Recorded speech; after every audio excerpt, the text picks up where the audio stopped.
생명력을 상실하기 시작했습니다. 봐봐요. 그래서 중세, 그러니까 이 313년 이후로 중세교회께 1517년 누가 종교개혁했어요?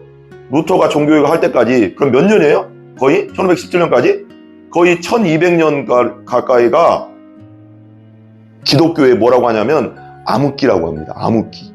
153페이지, 153페이지 소그룹의 역할과 장점 5가지. 네, 다 해가요. 우리 153페이지요. 목자훈련학교 세 번째 3번 소그룹의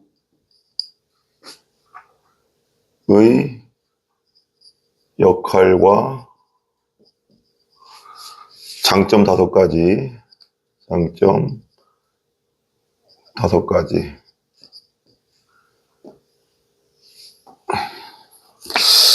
첫 번째, 가로 있죠, 가로. 첫 번째, 뭐뭐의 요소. 한번 거기 보세요. 일반화의 요소. 일반화의 요소인데, 볼펜 없어요?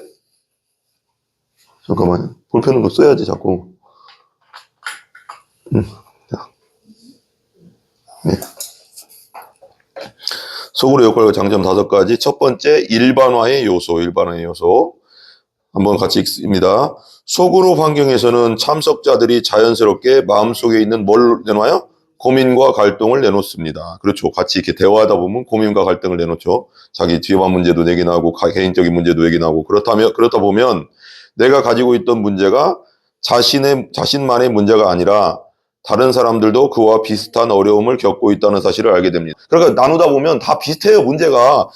내가 적어봤거든요. 사람이 겪는 문제가, 그리고 고민과 갈등이 다 비슷한데, 서로 간에 비슷한데 뭐가 있을까요? 비슷한 게? 뭐가 있을까요? 한번 생각해봐요. 나누다 보면 다 나오는 게 몇 가지밖에 없더라고요, 거의. 병, 몸의 건강의 문제, 이거랑요. 또 재정적인 거, 돈의 문제.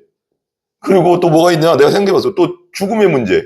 아파서 죽는 문제, 누가 죽고 뭐하고, 가족 중에 그 다음에 자녀 문제, 자녀 교육, 자녀 그 다음에 아까 말한 또 건강, 똑같은 건강이지만 여기서 거의 벗어나지가 않아요. 봐봐. 이래 봐봐요. 여기 보세요.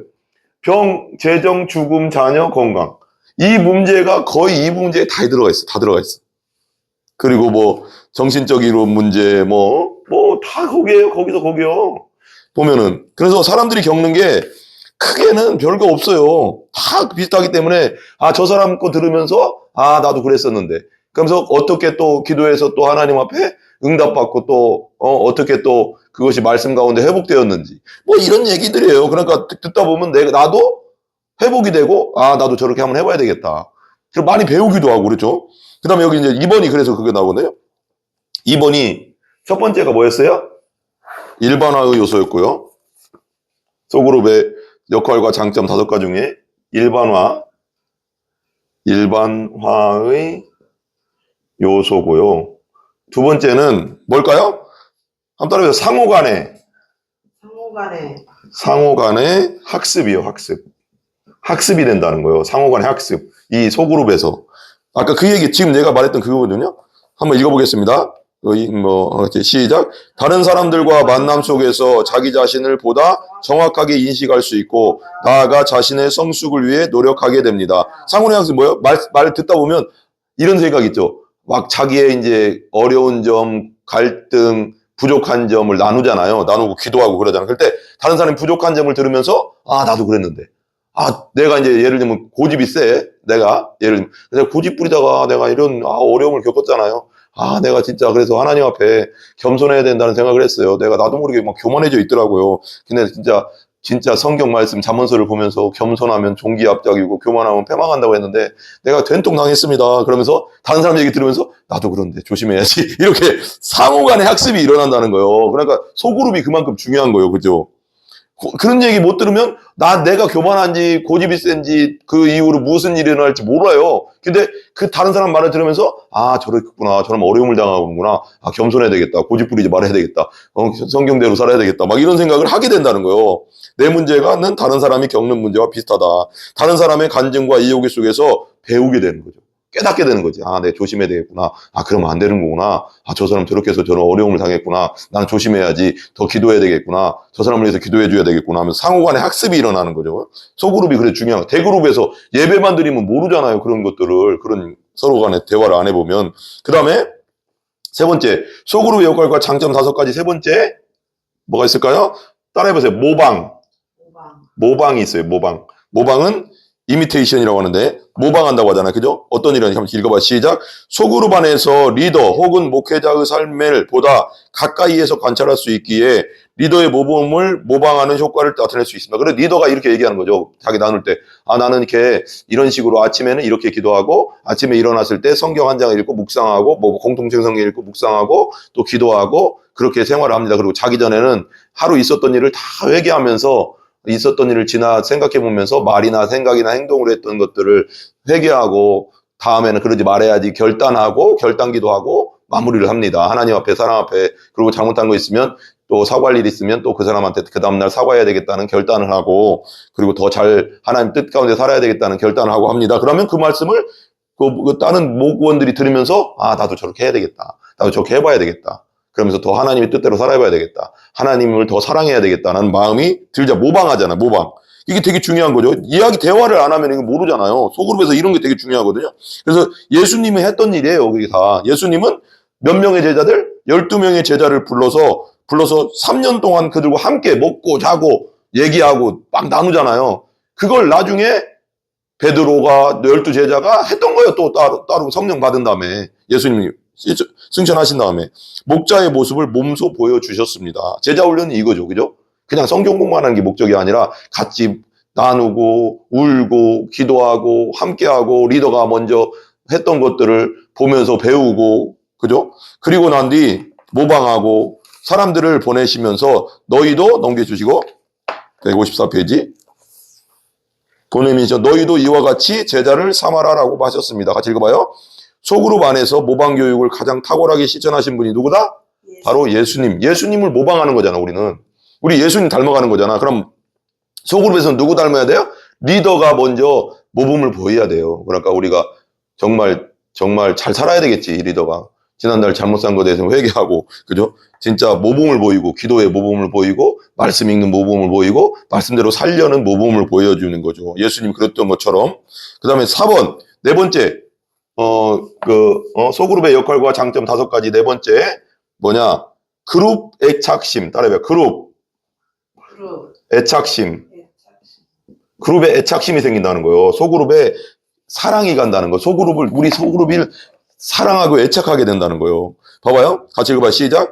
대형 모임에 비하여. 대형 모임 뭐예요? 다 같이 예배 드리는 거. 대예배. 뭐 그런 거잖아. 근데 소그룹 환경, 목장으로 모이는 거.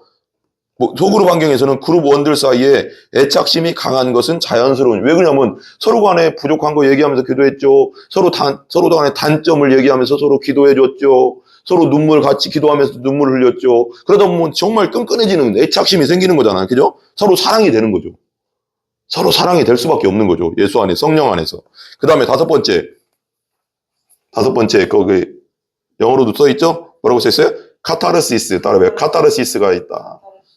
카타르시스는 뭐예요? 서로 간의 감정 공유가 일어나면서, 그죠? 한번 같이 읽어봐요. 시작. 소그룹 안에서는 자신의 생각뿐만 아니라 자신의 느낌이나 감정까지도 솔직하게 이야기할 수 있습니다. 때로는 이러한 자기 고백만으로도 감정의 치유가 일어나게 됩니다. 이게 되게 중요한데요. 여기 분명히 되어 있어요. 소그룹 안에는 자신의 뭐뿐만 아니라 첫 번째 카타르시스의 생각을 나누게 되고요. 여기 1번에 생각을 나누고 그 다음에 2번 뭐예요? 자신의 느낌을 나누고 힘들었던 느낌, 좋았던 느낌, 좋잖아요. 그 다음에 감정, 자신이 그때 어떤 감정이었는지를 나누게 되고 솔직하게 나누다 보면 그러다 보면 어떻게 생겨요? 뭐가 일어나요? 여기서 성령 안에서 한번 따라해보세요. 감정 치유가 일어난다. 그러니까 소그룹에서는 예수님 안에서는 솔직하게 온전히 자기 생각과 느낌과 감정, 그때 힘들었던 감정, 느낌 그걸 다 내놓으면서 같이 기도할 때 카타르시스라고 하나요? 감정 치유가 일어납니다. 근데 요즘 봐봐요. 제가요, 어떤 책을 읽고 동영상을 보다 보니까 요즘 제일 사람들이, 요즘 시대에 제일 사람들이 이거. 소통을 안 하고, 소통을 못 하니까, 그래서 우울증이 걸리고, 공황장애가 오고, 왜? 감정 치유가 안 일어나니까. 소통을 안 하니까 사람들이 혼자, 요즘 1인 가족이 그렇게 많다잖아요. 혼자 사는 사람들이. 그러다 보니까, 그리고 또, 그 청년들 있잖아요. 그 집안에만 있는 청년들. 그런 청년들이 이런 걸 못하니까 더 밑바닥으로 막 더 들어가는 거거든요. 그러다 보면 우울증, 정신적인 질병들이 일어나는 거죠. 근데 교회 와서 소그룹에서 이런 걸 서로 간에 생각을 나누고 느낌을 나누고 감정을 나누고 신앙 안에서 또 말씀 안에서 이걸 풀어내면, 그리고 거기서 울고 웃고 하다 보면 감정 치유가 일어나서 병이 안 걸려요. 정신적인 병이 치유가 되는 거예요. 그것도. 그러니까 소그룹이 그렇게 중요한 겁니다, 여러분.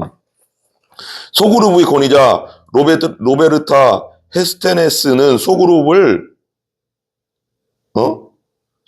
다음과 같이 정의했다. 거기 한번 읽어봅시다. 거기 밑에 시작. 그리스도인의 소그룹은 정해진 시간에 3에서 12명의 그리스도인들이 그리스도 안에서 풍성한 삶을 위한 가능성을 발견하고 성장하라는 공통의 목적을 가지고 의도적으로 얼굴을 맞대고 한자리에 의도적으로 모인 자리라는 거예요. 그러니까 우리가 의도적으로 목장 모임에는 참석해야 되는 거예요.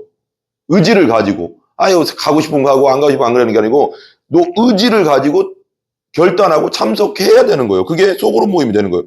3명에서 12명의 그리스도의 풍성함을 위한 가능성을 발견하고 성장하라는, 내가 신앙 안에 성장하는 공통의 목적을 가지고 의도적으로 얼굴을 맞대고 한자리에 모여서 얘기하고 나누고 어려운 점, 단점, 또 내가 고쳐야 될 점을 나누면서 기도해주고. 우리는 목장은 기도하는 목장이잖아요. 그죠? 그게 되게 중요하다. 네 번째는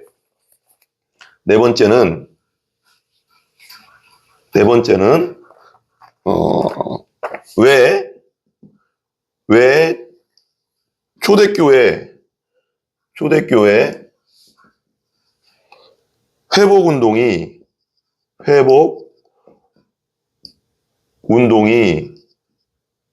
뭐예요? 소그룹 회복 운동인가?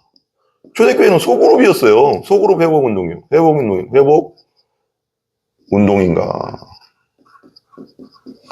왜 초대교회 회복운동이 소그룹 회복운동인가? 목장을 말하는 거예요, 지금 말하면. 근데 초대교회 한번 같이 읽어봐요. 시작. 초대교회는 몇 번의 대대적인 핍박이 있었다. 사도행전 8장, 12장, AD 70년에 성전 붕괴가 일어났잖아요. 예루살렘 성전이 다 무너졌어. 그 로마 장군 티투스, 역사적 사건이에요, 그거. 티토 장군에 의해서 예루살렘이 초토화 됐습니다. 돌 하나도 돌 위에 남지 않고 다 무너졌어요. 왜? 성전 바깥을 다 금으로 발랐거든요. 그러니까 금이 녹아내려가서 불나가서 금이 녹아내서 막 바위싸로 들어가니까 그걸 하나하나 건져내면서 다 뜯어내면서 금을 다 차치하려고 로마 군인들이 진짜 돌 위에 돌 하나도 남기지 않고 다 무너뜨려 버렸거든. 흩어졌습니다. 특별히 로마 지역을 중심으로 대대적인 기독교 핍박이 일어났습니다. 사도행전 8장 1절에서 3절에 일어나기 시작했습니다. 글라우디오 AD 41년에서 54년의 황제, 로마 황제였고, 그 뒤에 이은 우리 네로 황제 알죠? 54년에서 68년에 했어요. 통치했는데, 이때 많은 우리 12제자들이 다 죽었죠. 그때 베드로도 거꾸로 십자가에 매달려 죽고, 베드로의 형제 안드레는 X자형 십자가에 죽고, 바울은 목이 달려서 죽었잖아요. 그죠? 순교했어, 다 이때.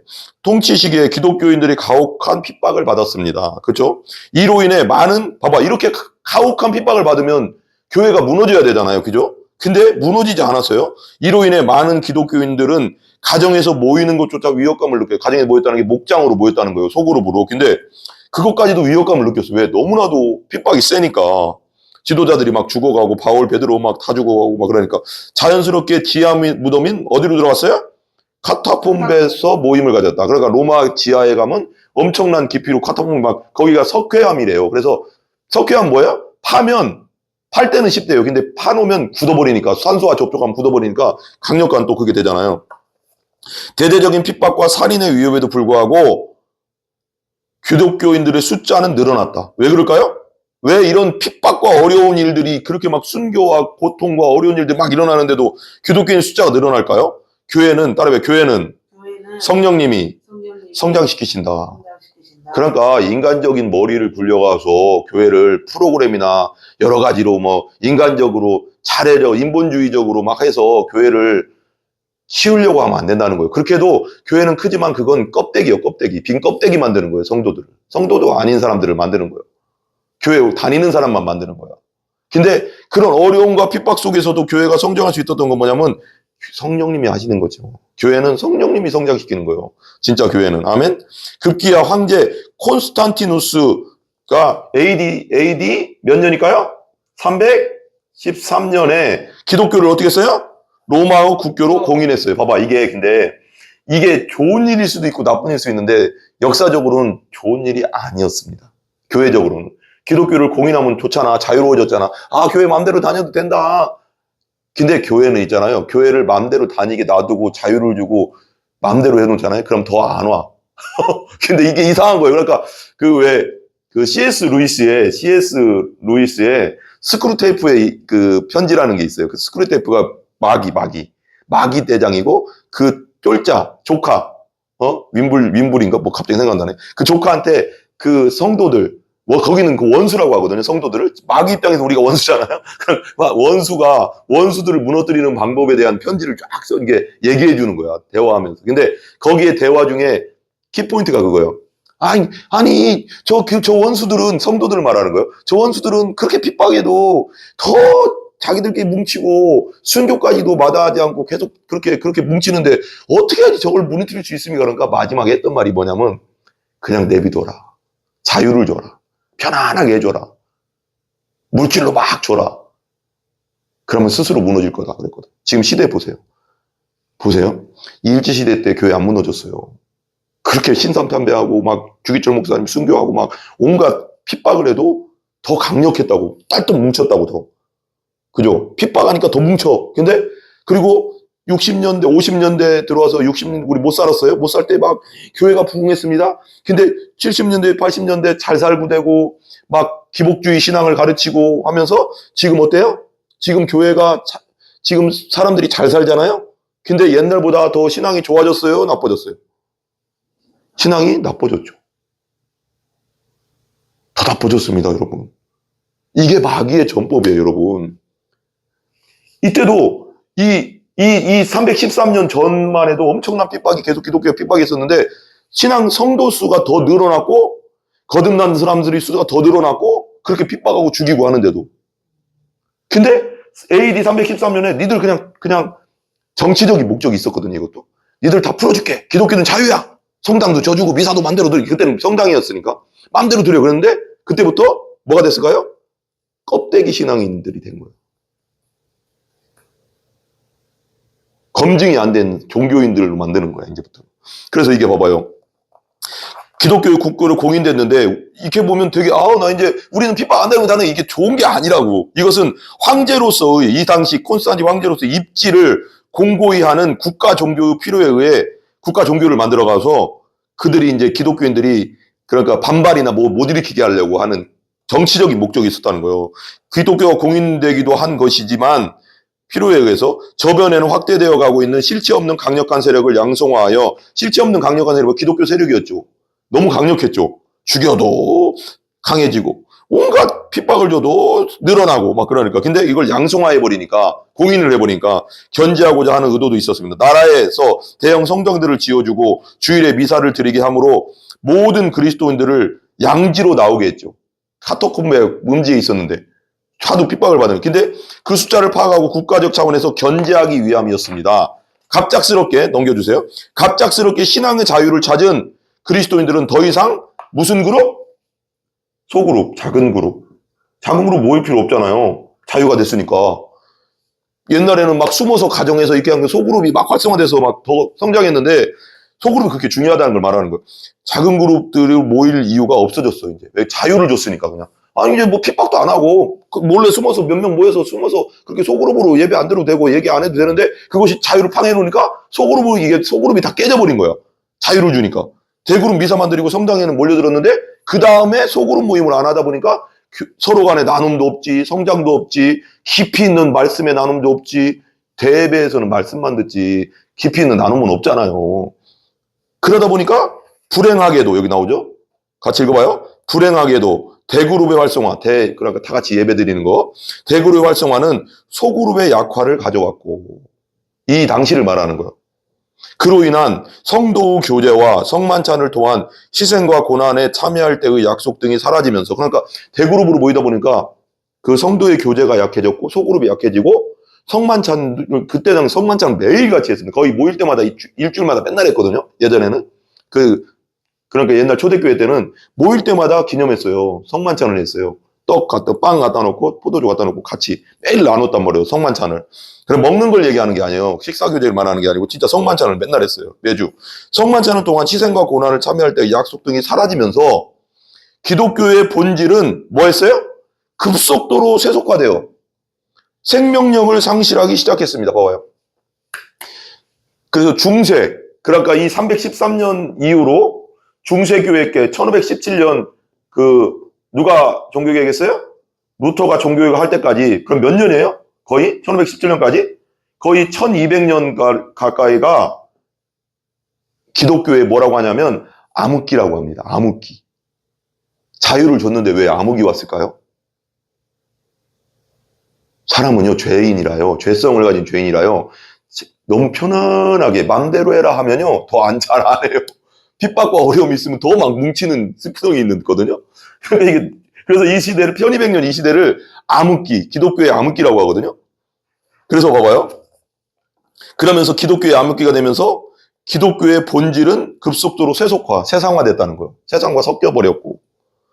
생명력, 예수 그리스도의 십자가 부활의 생명력은 뭐였어요? 상실하고, 복음은 약해지고, 말씀은 약해지고, 그러다 보면 세속화되는 거잖아요. 기복화되고, 미신화되고. 천주교가 그렇잖아요. 천주교는 막 어디 나라도 들어가든 다 짬뽕을 해버리잖아요. 성경과. 그게 성경입니까? 이단 중에 대이단 아닙니까, 이게? 근데 우리 지금 우리 시대 기독교를 보세요. 얼마나 기독교 세속화돼 있고, 기복화돼 있고, 인본주의화돼 있는지. 심각하지 않습니까? 초대교회로 돌아가자는 운동은 바로 이런 생명력의 회복이며 소그룹에서만 찾을 수 있는 사도행전 2장 46절의 정신을 회복하는 운동인 것입니다. 사도행전 2장 46절 한번 찾아보세요. 사도행전 2장 46절. 이게 핵심입니다. 그죠? 초대교회에 돌아가자는 운동은 바로 이런 생명력의 회복이다. 근데 그 생명력 회복은 소그룹에서 찾아야 된다. 대그룹과 소그룹의 균형 있게 가야 된다. 그럴 때 사도행전 2장 46절이 이루어지는 거예요. 사도행전 2장 46절. 거기 한번 읽어보세요. 사도행전 2장 46절. 2장 46절. 네, 크게 한번 읽어보세요. 날마다 마음을 같이하여 성전에 모이기를 힘쓰고 집에서 떡을 떼며 기쁨과 순전한 마음으로 음식을 먹고.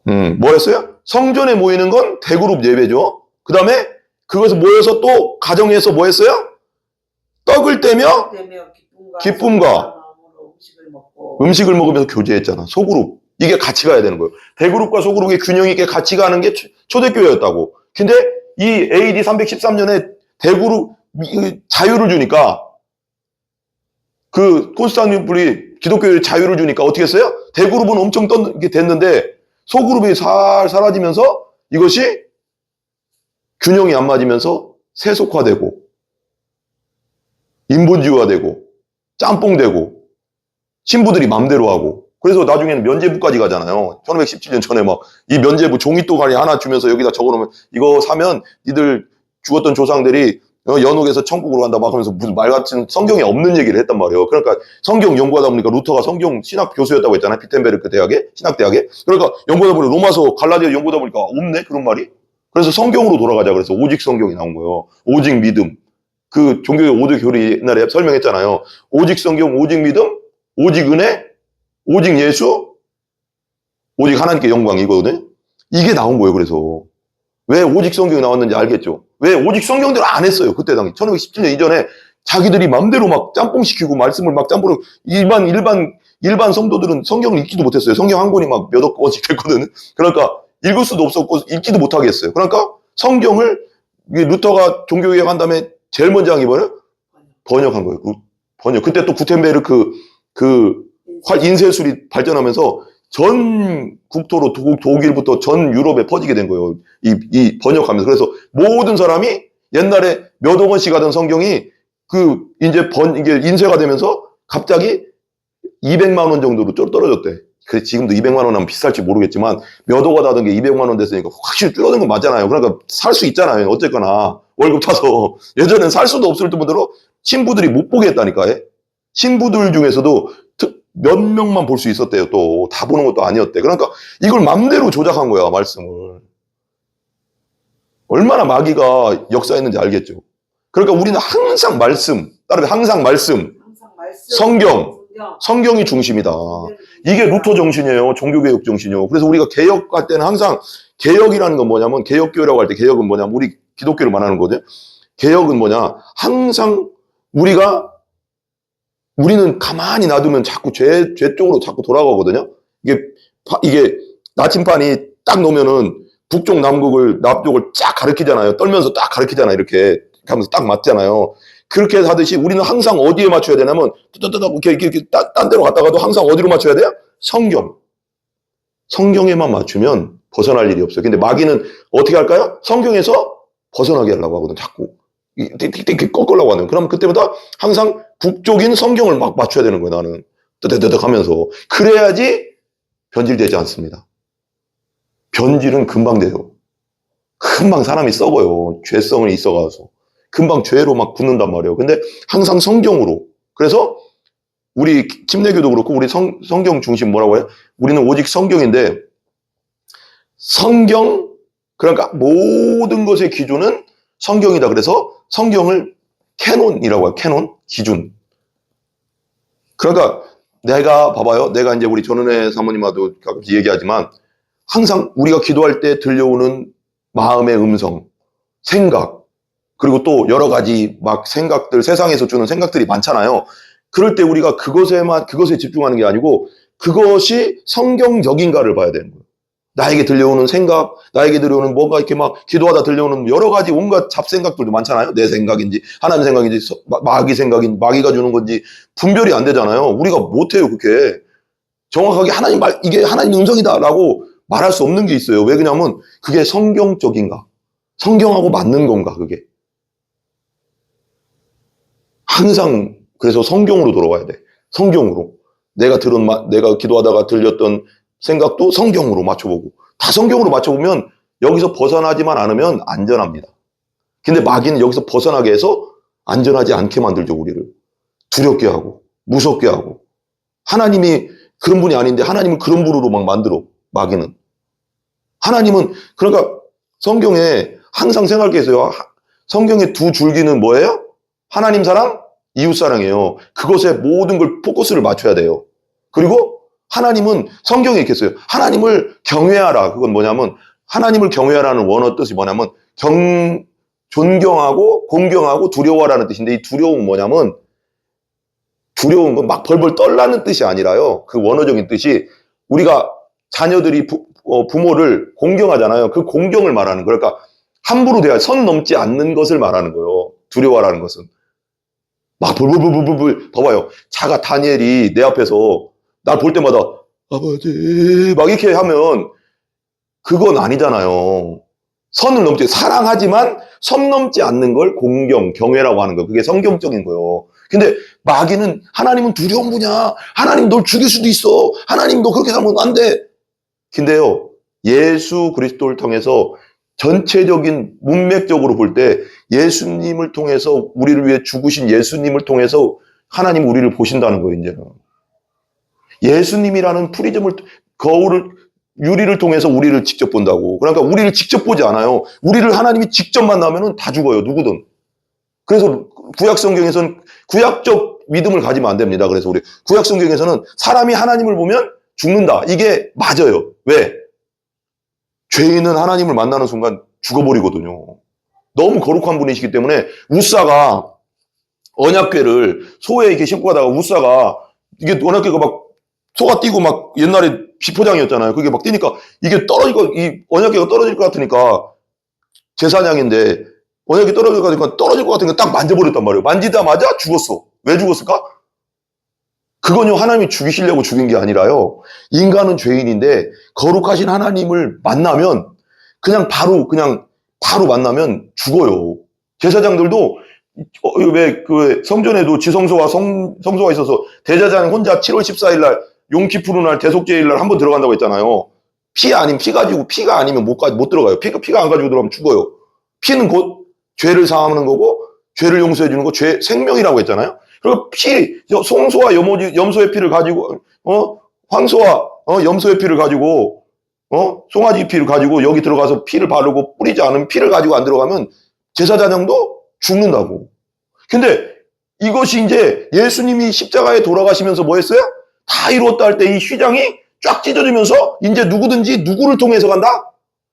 예수님을 통해서 하나님을 누구든지 만날 수 있는. 근데 예수님을 통하지 않으면 누구도 죽어 그냥. 그게 대제사장이든 누구든 간에. 왜? 인간은 다 죄인이니까. 그렇잖아요. 예를 드는 거예요. 전기가 있어요. 전기. 3만 볼트, 5만 볼트, 저는 220볼트도 죽잖아요, 사람. 근데 내 손으로 직접 전기를 만지면 어떻게 돼요? 죽어요. 근데 그 절연 그 장갑을 끼고 만지면 어때요? 전기 안 통하잖아. 그게 예수님이요. 그러니까 이런 얘기, 죄송해요. 예수니까 죄송하지만 예를 드는 거예요. 절연 중간 역할을 하는 거예요, 예수님이. 직접 진노를 못 내리는 거죠. 왜? 그래서 예수님이 진노를 대신 당하신 거예요. 그래서 직접 진노가 이제 없어. 우리 하나님 앞에 우리는. 예수님이 다 당했기 때문에. 세상 죄를 지고 십자가에서 그냥 내 모든 형벌을 다 당했어. 여러분의 과거, 내 과거, 내 현재, 내 미래 모든 죄를 짊어지고 다 흡수해서 십자가에서 죽었기 때문에 하나님을 내가 이제 내 안에 예수님을 통해서 하나님 만나기 때문에 이제는 절대 죽지 않는다. 아멘. 하나님은 이제 우리가 두려워하는 대상이 아니라 하나님은 사랑의 아버지다. 우리가 죄성이 있어서 잘못할 때도 회개하면 다 용서받는다. 이 신앙이 확고히 서야 돼요. 구약적 믿음은 구약적으로 자꾸 주는 것은 마귀가 주는 거예요. 율법은 뭐예요? 율법은 성경에 나와서 따라해봐요. 율법은 예수 안에서 폐하여졌다.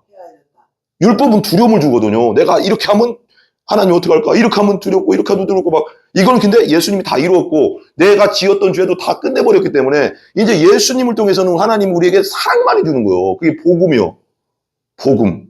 복음 안에 자유하시기 바랍니다, 여러분. 이거 자유 안 하면요 항상 두려워. 예수님이 다 끝냈다. 이걸 확고히 믿어야 돼. 이게 믿음이 막 흔들리면은 마귀가 그 틈새로 들어와서 너 이랬잖아 저랬잖아 너 옛날에 저랬잖아 끊임없이 정죄하거든요. 마귀가 그러는 거예요. 그거 정죄는 끝났다. 그래도 항상 이걸 외우란 말이요.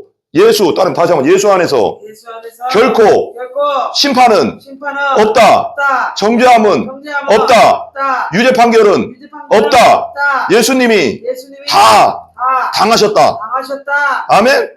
이걸 말씀을 꼭 붙잡으라면. 그래서 말씀을 안 붙잡으면 마귀는 그대로 공격 들어와요. 말씀 앞에는 마귀는 벌벌 떨어. 왜? 말씀은 곧 누구예요? 하나님이니까. 말씀은 곧 하나님이기 때문에 말씀 자체를 붙잡고 말씀으로 공격하면은 예수님도 시험 받을 때 말씀으로 공격하잖아, 마귀한테. 야, 사람이 떡으로만 살 게 아니고, 하나님 말씀으로 살라고 했다가 신명기에 나오는 말씀이거든. 그걸로 딱 찔러버리잖아. 그럼 마귀도 할 말 없으니까 또 다른 걸로 시험하잖아. 말씀으로 들어가면은 말씀 앞에는 곧 벌벌 떠는 거예요. 왜? 말씀 자체가 하나님이기 때문에. 그래서 말씀을 붙잡으라는 거예요. 말씀 붙잡지 않으면 마귀는 그대로 공격 들어와. 계속 공격 들어와. 내 생각, 내 의지 필요 없어. 마귀를 어떻게 이겨, 우리? 못 이겨. 근데 말씀으로만 이길 수 있어. 말씀을 딱 대고 말씀으로 딱 선포하는 거예요.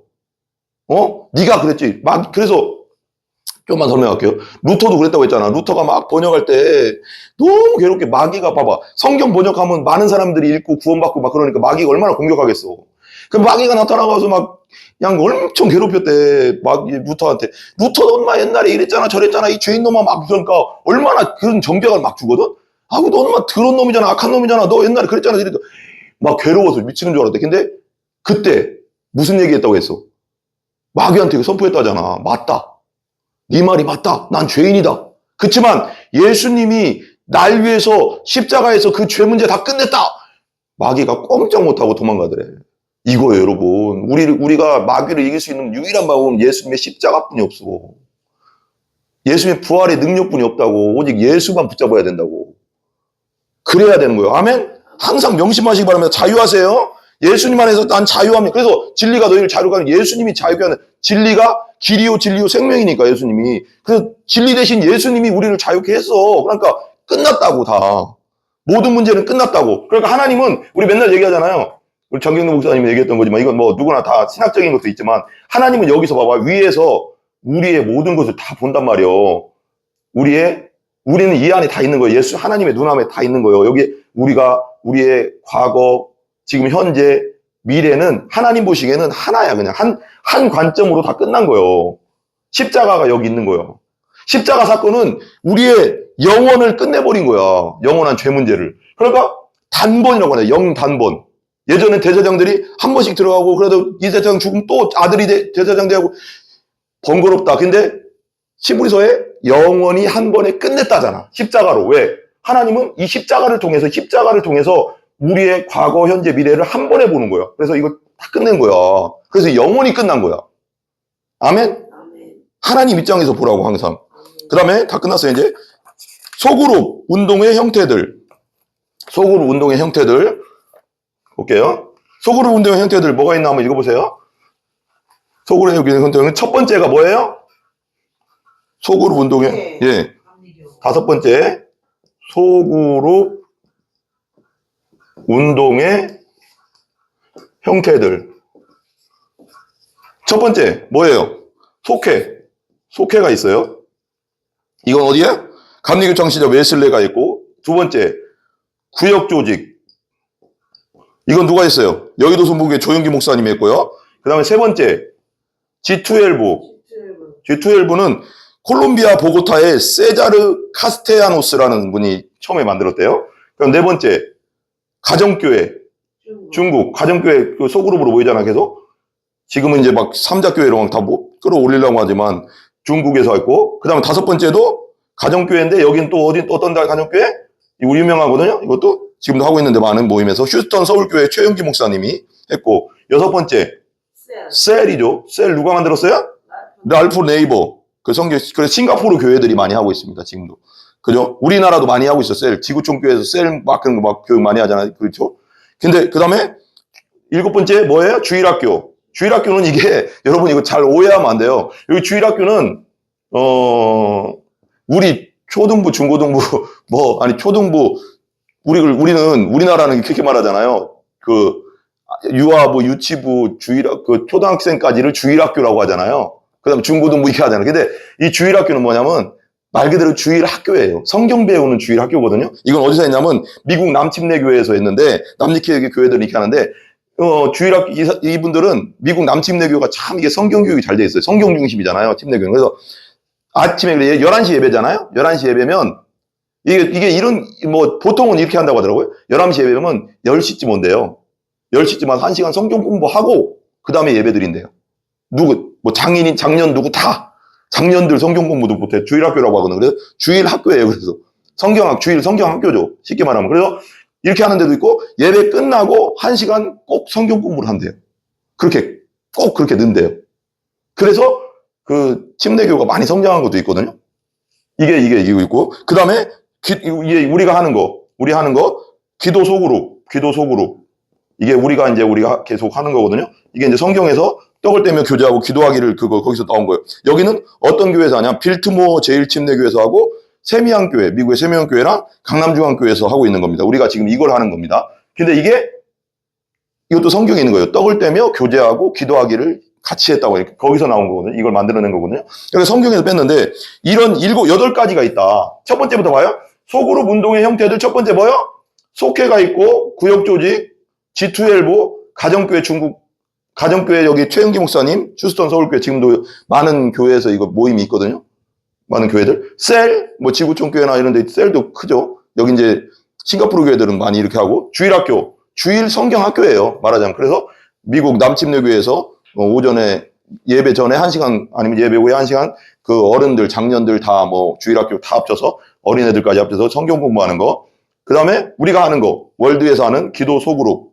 기도하는 소그룹. 빌트모아 제일집내 세미양교회, 강남중앙교회. 이게 떡을 떼며 교제하며 기도하기 그걸 거기서 성경에서 따온 거예요. 그 다음에 우리가 좀 이거 좀